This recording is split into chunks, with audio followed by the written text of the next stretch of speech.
Êtes-vous heureux, mes amis? Sinon, vous allez apprendre comment le devenir, aujourd'hui même, à l'émission La Parole Vivante.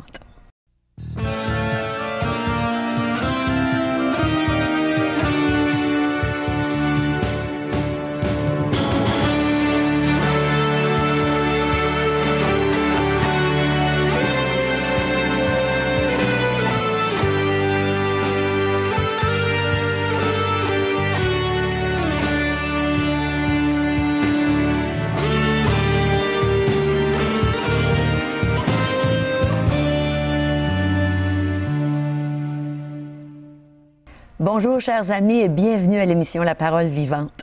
Aujourd'hui, le pasteur Régent Joly va nous donner la recette de la joie. Alors, sortez un papier, un crayon, vous allez pouvoir écrire la recette de la joie. Et Ninon et Sylvain Paradis vont nous chanter un très beau chant.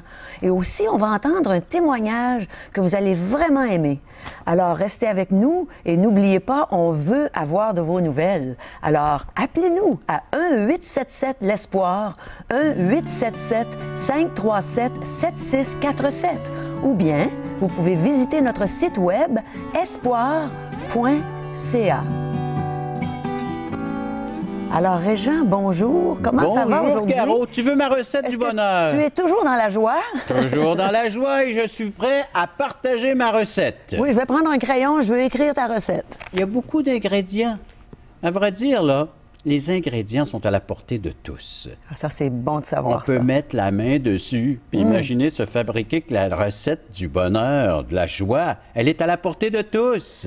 Une recette parfaite. La Bible nous dit que cette joie est comparée à un jeune couple qui se marie. Oh là là. Y a-t-il de plus heureux qu'un couple qui se marie?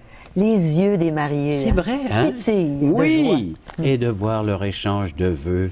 Ah, il me semble que c'est le bonheur total, hein? Exactement. Ben, c'est ce que la Bible nous dit. Hein? Celui qui a cette joie parfaite, c'est le bonheur total. Et la recette va vous être donnée dans les prochains instants. Alors, restez avec nous, parce que cette recette, on ne sait pas si vous allez l'entendre un autre jour qu'aujourd'hui. Alors, restez avec nous, on va l'apporter dans quelques instants seulement.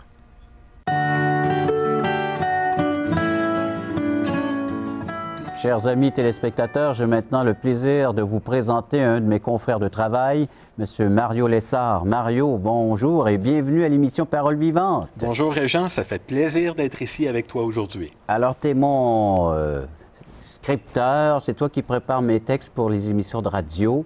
Et puis aujourd'hui, bien, tu vas nous partager ton histoire, cette relation que tu as établie un jour avec le Seigneur Jésus-Christ en tant que ton sauveur personnel. Raconte-nous cette histoire. Eh bien voilà Régent, premièrement, je suis né le 9 avril 1954, ce qui fait de moi un baby boomers, comme beaucoup de gens autour de nous. Alors j'ai été élevé un petit peu dans la ouate, dans le confort et tout ça, et 32 ans plus tard, je suis mort. Ça peut te sembler surprenant, mais je pense que la plupart des téléspectateurs aussi. Mais je parais bien vivant, mais je suis mort. C'est-à-dire que quand le Seigneur Jésus-Christ est venu vivre en moi, eh bien, je suis mort à toute fin pratique. Et à partir de ce moment-là, c'est Jésus-Christ qui a commencé à vivre en moi. Et j'aimerais t'exposer un peu les changements qui se sont produits à l'intérieur de moi à partir de là. Alors, on va faire un peu avant et après. Alors, parle-nous de ces 32 premières années que tu as vécues sans le Christ dans ta vie.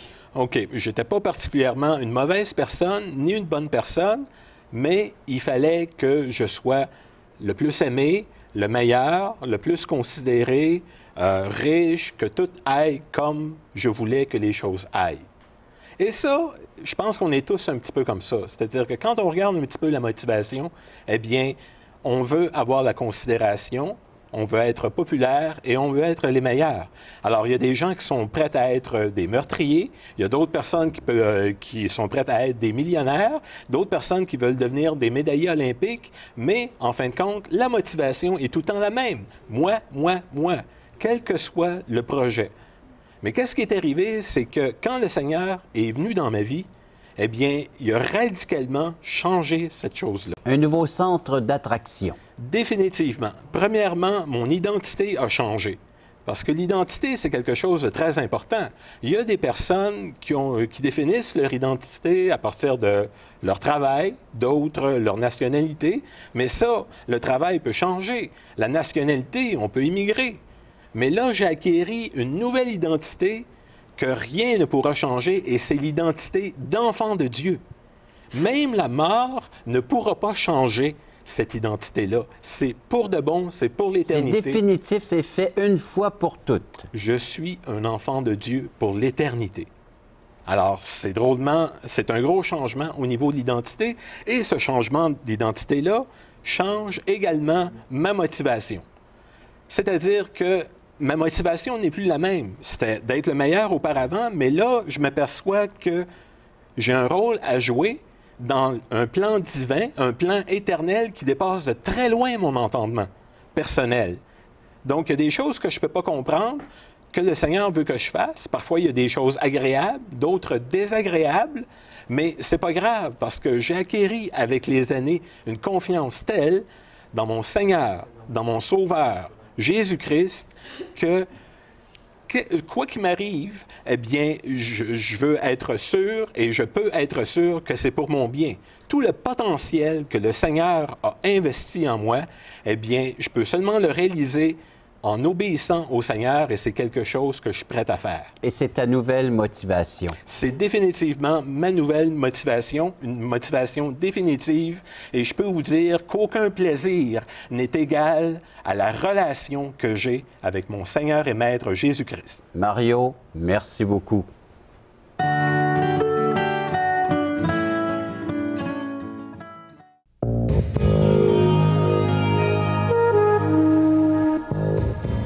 Mes amis, à l'âge de 30 ans, je suis passée en un seul instant d'une tristesse profonde à une joie inexprimable.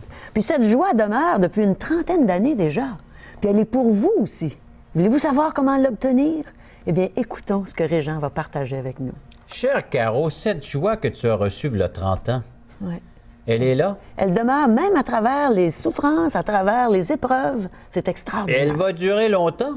Oui, éternelle. Parce qu'elle est éternelle. Oui. Parce qu'elle nous a été donnée par un être éternel. C'est une joie qui nous vient du ciel, qui vient d'en haut, qui vient de la demeure de Dieu. Ouais. L'avez-vous, cette joie? C'est ma question aujourd'hui. Possédez-vous cette joie? L'avez-vous en votre possession? Est-ce que vous pouvez en bénéficier pleinement? Elle vous est indispensable et seul Jésus peut vous la donner. Il a parlé, c'est le seul qui a parlé de joie parfaite. Et cette joie vient dans notre cœur sitôt notre péché pardonné, ôté, purifié. Exactement. C'est ce qui est arrivé. Hein. Je me suis repentie, puis j'ai accepté Jésus comme sauveur et la joie est entrée. C'est là que tout commence. Voulez-vous le commencement de cette joie? Vous savez, l'illustration que Dieu nous donne de cette joie, nous la retrouvons dans Matthieu, l'Évangile selon Matthieu, chapitre 22, et les versets 1 et 2. Jésus, prenant la parole, leur parla de nouveau en parabole, et il dit, en image, hein, Jésus aime ça parler en image, en illustration. Il utilise le quotidien pour illustrer des grandes vérités spirituelles et éternelles. Et voici cette vérité, c'est le verset 2. Le royaume des cieux est semblable à un roi qui fit des noces pour son fils. Oh là là, je pense joie quand on pense noces, hein? Alors ensuite, on souligne nos anniversaires de mariage. Oui. Mais il y a toujours de la joie dans cet événement-là. Hein? Oui, exactement. On va assister, nous, prochainement, mon épouse et moi, à un 40e anniversaire de mariage. Là, quelques années, on a assisté à un 60e anniversaire de mariage. Mais la joie, hein, et le fruit qui découle de cette union-là, les enfants, les petits, les arrière-petits-enfants, Oui. la joie est là qui s'exprime par une noce. Et la parole de Dieu nous dit que c'est la joie qu'il veut que nous possédions. Une joie donc qui commence par le pardon de nos péchés. Heureux à qui la transgression est remise, heureux à qui le péché est pardonné, nous dit Dieu. Êtes-vous heureux? Êtes-vous heureux? Avez-vous reçu le pardon de vos péchés? Aujourd'hui, le Seigneur voudrait vous rendre une conscience guérie, une âme guérie de son péché, parce que son sang, le sang de Christ, nous purifie nos consciences, elle nous purifie des œuvres mortes, pour que nous servions le Dieu vivant et vrai. Oui, la Bible dit encore sous la plume de Jean l'Évangéliste, le sang de Jésus nous purifie de tout péché. C'est alors que la fête commence. Ah, c'est comme ça que ça a commencé pour moi. Savez-vous que le salut de Jésus-Christ est une fête, une noce, pour utiliser l'expression de Dieu? C'est parce que nous ne voulons pas de cette fête que le monde ne veut plus de Christ. Les gens s'intéressent à bien d'autres fêtes qu'à celle-ci.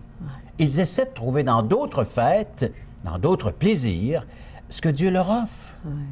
Les plaisirs remplacent la fête réelle de la joie. Oui. C'est ça. Exact. Hein? Ouais. Aujourd'hui, on veut fêter le divorce. Hein? Entendre dire ça aujourd'hui.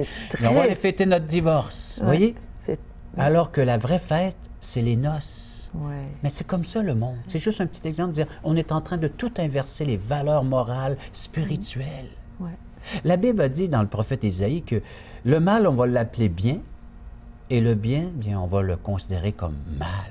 Est-ce que tu penses que c'est rendu pire aujourd'hui regardons que dans le un temps peu. de Jésus? Ah oui. Ça empire toujours. Hein? Alors donc, cette parabole du roi qui organise des noces pour son fils et puis envoyait ses serviteurs pour aller chercher les invités, c'est nous. Alors les noces sont prêtes. Le Seigneur veut se réjouir. Mais où sont les invités? Où est-ce qu'on les trouve? Ces gens-là, les téléspectateurs. Si je vous invitais à une noce, seriez-vous prêts à y venir? C'est ce que Dieu est en train de faire présentement par cette émission, par Caro et moi. Par cette entremise, il est en train de vous inviter à participer, à assister aux noces de son fils. C'est le roi qui organise une noce pour son fils Jésus. Quand est-ce qu'elle va avoir lieu, cette noce, Régent? Bientôt. On n'a pas la date précise, mais elle se prépare. La fiancée se prépare pour des noces. Qui est la fiancée? Son Église. Faites-vous partie de ton Église? Êtes-vous un membre de cette Église de Jésus-Christ? Alors, convient un banquet. Qui n'aimerait pas participer à ces noces? Et savez-vous, le coût est gratuit parce que tout a été payé pour participer à ces noces. Hein. Des fois, il faut acheter un cadeau, puis également, puis il y a toutes sortes de dépenses à faire. Mais ces noces-là, imaginez, le Seigneur a tout payé. Tout ce qu'il va avoir à cette noce-là, c'est à son compte. Puis même, nous serons revêtus de vêtements représentables, des vêtements qui vont nous permettre de nous présenter devant le roi des rois, le Seigneur des seigneurs, et c'est lui encore que payer. Mais je comprends qu'il a payé, Régent, mais est-ce qu'on n'a pas quelque chose à payer, nous aussi? Non, rien. Absolument pas rien. Un sou, pas un cent noir. Ah, c'est merveilleux. Alors donc, tout était payé afin que nous puissions, en tant qu'invités, participer aux noces de Jésus, le Fils du roi. Dans Lévitique, chapitre 23, ça remonte assez loin, hein, c'est les Israélites, le sabbat. Alors, une journée mise à part, c'est une fête, le sabbat. C'est Pâques. Vous savez, ça nous rappelle Pâques. Le sabbat, c'est le salut. C'est le repos que nous avons en Christ tous les jours. Nous pouvons vivre de ce sabbat dans notre cœur, c'est-à-dire de vivre pleinement une fête de délivrance. Parce que ça nous ramène à cette première fête que le Seigneur avait demandé de célébrer par les Israélites en souvenir de la délivrance qu'ils ont obtenue par la main toute puissante de Dieu, de la main des Égyptiens de Pharaon. De se rappeler, c'est ça le sabbat. Rappelez-vous la délivrance, rappelez-vous ce moment de festin, de noces, de joie. Et la vie chrétienne est un festin, c'est une joie, c'est une noce, c'est le salut, c'est un sabbat, c'est une fête. C'est comme si c'était dimanche chaque jour, je pense que... Oui, c'est ça, oui. Mais aujourd'hui, les dimanches, même encore, là, je me demande qu'est-ce que ça peut dire aux gens un dimanche. Oui. Parce que le dimanche est rendu comme tous les autres jours, hein, toutes les autres journées. Ça me rappelle, Régent, parce que avant de connaître le Seigneur, pour moi, le dimanche, c'était une journée triste. Oui. Et puis, dès que je suis devenue une enfant de Dieu, les dimanches sont devenus les plus belles journées pour moi. Parce que, si on se rappelle, du moins une génération, parce que notre génération, c'était une journée mise à part. Oui. C'était le jour du Seigneur. C'est ce qu'on disait, hein? Oui. Ça se perd, ça. Hein? Oui. Le jour du Seigneur, on arrêtait toute activité. Et les commerces étaient fermés. Oui. C'était désert dans les rues. Oui. Il n'y avait pratiquement rien d'autre à faire que d'aller et célébrer cette journée dans le Seigneur. Oui, puis j'avais de la tristesse à y aller, j'avais pas le goût. Mais dès que j'ai connu une relation lorsqu'on a une relation, j'avais le goût d'y aller. Parce que Moïse avait reçu cet ordre de l'Éternel, à Lévitique 23, « Tu iras vers le Pharaon, Oh donc là le là. roi d'Égypte, et tu lui diras, laisse aller mon peuple pour qu'il fasse une fête en mon honneur. Ah là là, c'est la fête, la C'était vraie ça, fête. c'est la fête. Alors oui, le salut est une fête. Est-ce que nous vivons pleinement notre fête? La fête d'avoir nos péchés pardonnés, la fête d'avoir retrouvé le Dieu et la joie, la fête d'entretenir avec ce Dieu-là une relation de tous les jours, de tous les moments, de tous les instants. Les instants, hein? Une fête de pouvoir dire c'est un festival de lumière. Tu as mentionné le salut tantôt, Oui. Régent. Qu'est-ce que ça veut dire, ce mot? D'être délivré. Ah, C'est une délivrance. OK, merci. Donc c'est ça, les gens sont aux prises avec tellement de choses dans leur vie et le Seigneur vient pour nous délivrer. Alors vous savez que c'est un banquet de paix, de fête, le festival de la lumière. Les gens aiment bien participer au feu d'artifice. Hein? Oui. Eh bien c'est ça, là. Imaginez, ce que Dieu nous offre en tant que joie, c'est un feu d'artifice. Puis le fruit de l'Esprit éclate dans chacun des chrétiens qui soulignent cette fête-là. C'est une rencontre avec d'autres chrétiens. C'est ça le jour du Seigneur. Le dimanche matin, on se rassemble ensemble, tous les saints, tous les élus, tous ceux qui participent à cette Puis on fête. célèbre. Sont ensemble et on célèbre la louange, on loue notre grand Dieu. Aimeriez-vous participer à une de ces rencontres? C'est faisable parce qu'il y en a dans la grande ville de Québec et partout en province et dans le monde entier. Il y a de ces véritables croyants qui se réunissent pour souligner et faire la fête. C'est ça le mot, faire la fête. Et c'est une vraie fête. Une vraie fête. Les enfants de Dieu Toi, tu fais chantent partie ensemble. des équipes de louanges de ton Église. Oui. Et c'est toi qui es en train justement de préparer Oui. ces louanges pour chaque dimanche. Justement, dimanche dernier, nos chants de louange étaient tous sur la joie. Ben voilà, c'est la joie, c'est le thème de cette émission. Alors le salut, c'est un festival de lumière, un banquet d'amour, c'est la fête. Est-ce qu'on vit pleinement de cette fête? Donc Jésus-Christ a tout payé pour que cette fête soit bien organisée, qu'elle ait lieu, c'est par son sang, c'est par son sacrifice à la croix. Mais peut-être vous vous demandez comment recevoir cette joie. Alors il faut tout d'abord accepter ce que Dieu vous offre. Et qu'est-ce qu'il vous offre présentement? Le pardon de vos péchés. Et pour obtenir le pardon de vos péchés, il vous faut venir à Jésus-Christ dans la repentance, c'est-à-dire regrettant votre vie sans lui, votre péché qu'il a mis sur la croix, votre péché qu'il a blessé, qu'il a déchiré, qu'il a crucifié. De prendre votre part de responsabilité concernant ce que Jésus-Christ est venu faire sur la terre. Est-ce que tu dis que c'est nous qui avons crucifié Jésus? C'est nos péchés. Hmm. Alors, je suis responsable. Moi, j'ai une part de responsabilité parce qu'il a porté mon péché. Et j'ai reconnu ça, moi, plus de 30 ans. Est-ce que tout le monde est pécheur? Tout le Régent? monde est pécheur. C'est ce que la Bible Même les déclare. bonnes personnes. Même les bonnes personnes. Ouais. Tous ont péché, sont privés de la gloire de Dieu, nous dit l'Épître de Paul aux Romains. Qu'est-ce que le ciel? Si je vous demandais de définir le ciel. Imaginez si le sabbat ou si le jour du Seigneur, c'est un reflet de cette fête ici-bas sur terre. Le ciel, ben, c'est l'apothéose. C'est la joie, hein? On est comblé. Alors, Une joie sans fin. je vais juste vous donner la définition encore biblique, parce que Dieu a sa propre définition des mots. Et qu'est-ce que le ciel? Ésaïe chapitre 35 verset 10, ou bien Ésaïe chapitre 51 verset 11. Une joie éternelle couronnera leur tête. Et C'est ça le joie ciel, éternelle. une joie qui va venir couronner l'être dont nous sommes. Sans C'est cela fin. le ciel. Le ciel, c'est une joie éternelle et cette joie peut commencer de se vivre ici-bas et se continuer éternellement dans la présence de Dieu qui est le Dieu de la joie. Vous avez faim de joie, vous avez soif de joie, vous êtes en mal de joie. Venez au Christ, il est votre joie. là, là. Quelle C'est vrai qu'il est confusion, notre hein? joie. C'est ça, oui. Alors, vrai. cette joie chrétienne a un nom. Son nom, c'est Jésus-Christ. Et pour que vous puissiez bénéficier de cette joie, il faut recevoir Jésus-Christ. Pour cela, il faut dire que nous sommes des pécheurs, accepter le pardon qu'il nous offre, la vie nouvelle, parce qu'il y a une vie à nous offrir, la vie éternelle. Moi, j'ai commencé de vivre il y a plus de 32 ans. Avec La cette joie. vraie vie. Je vous ai dit ces choses afin que ma joie soit en vous et que votre joie soit parfaite. Parfaite. L'Évangile de Jean chapitre 15 verset 11. Le souci du Christ présentement. Oui, le souci de Jésus-Christ est que vous ayez sa joie. L'avez-vous? Avez-vous, possédez-vous la joie? Venez donc à lui maintenant, il vous la donne, elle est gratuite et vous allez pouvoir vivre pleinement de cette joie là où vous êtes et là où vous irez dans les prochaines heures, dans les prochaines semaines. Voici l'occasion vous est offerte. Recevez cette joie. Vous dites, vous savez Seigneur, je n'ai pas la joie, je n'ai pas cette joie dans ma vie. Je n'ai pas cette joie de vivre. Alors dites-lui tout simplement. Mais je la veux, je la désire.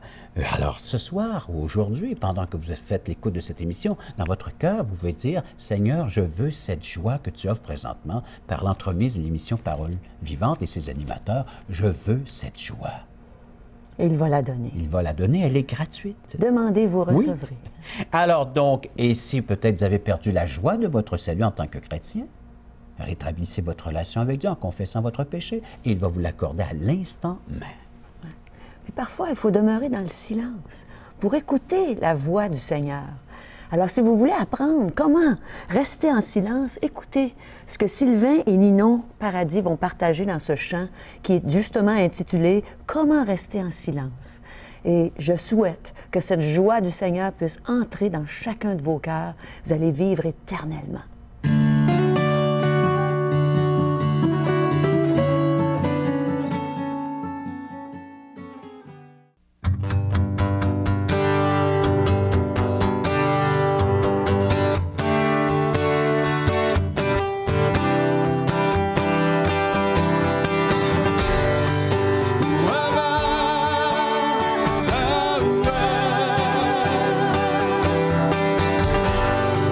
Whoever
Parole Vivante vous invite à participer à l'un des nombreux merveilleux déjeuners de l'espoir. Ces déjeuners ont lieu dans plusieurs restaurants réputés de la région et vous sont offerts gratuitement. Venez entendre le témoignage d'une vie transformée par la puissance de Dieu. Pour connaître les détails concernant l'endroit, la date et l'heure pour votre région, composez le 1-877-537-7647 ou notre site web www.espoir.ca.